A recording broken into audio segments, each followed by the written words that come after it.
But Roger is quite the daredevil. He likes to start his high wall attempt from on top of his tower up there. So this time round, we're just going to show you how sea lions climb by climbing the stairs to the platform at the top. He's then going to dive off into the water, swim across, and try to touch that pink ball with his nose. Same again, gang, if he hits it, you've got to give him a big round of applause. He's been really good too. And this takes way more effort than Arthur's.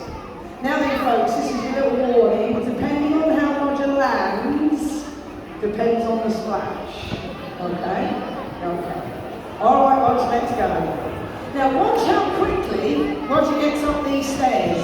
It is the best example of how sea lions get around so easily. There we go, look, he's at the top.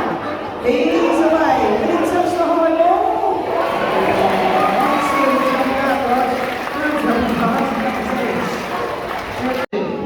Are they going to play with it? Are they going to throw it around? And the answer is yes, they are. Because they're a lot like dogs and they like to play with things. But the problem comes is when they play with it until it breaks. And it's the broken pieces that do the damage because they swallow those pieces by accident, what with being in the water. And once those pieces are in the stomach, they can't be digested. It doesn't go. He's away. Will he touch the high ball? Excellent jump.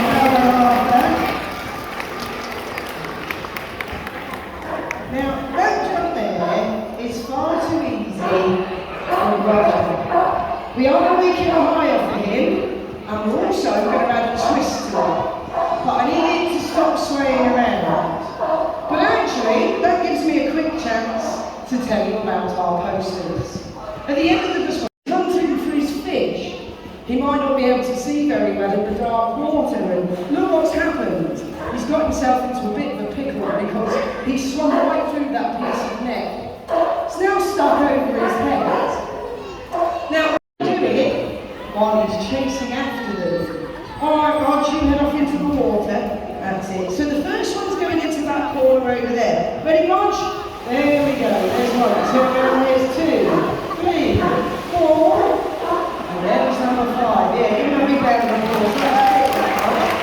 That's it. Without ever singing it first. That's it, Arthur. That's it, buddy. Yeah, give them both a big round of applause.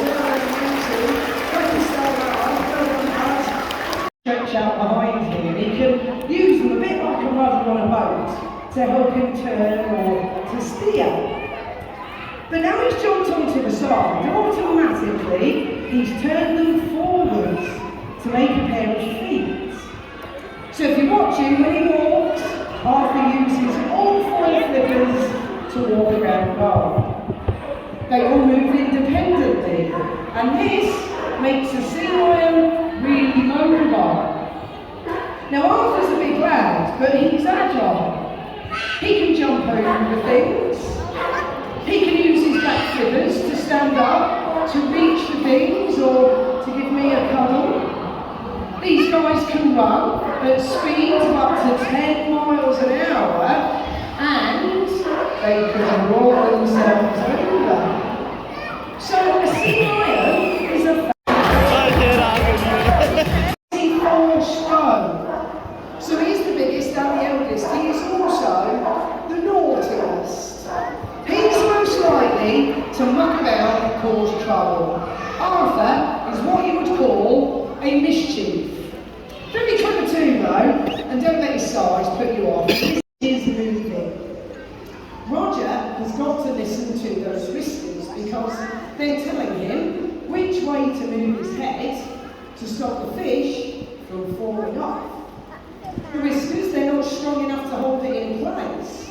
This is about skill and concentration. How does a seal move, Rog? Yeah, seal moves. They jiggle along on their bellies, and they look a little bit like a ginormous slug. But if we go back to the size of a seal's front flippers, they're this small, remember, and they're stuck like that. So they can't use them as feet. Seals don't walk, they can't climb, And they definitely can't run. Yeah, give them both a big round of applause.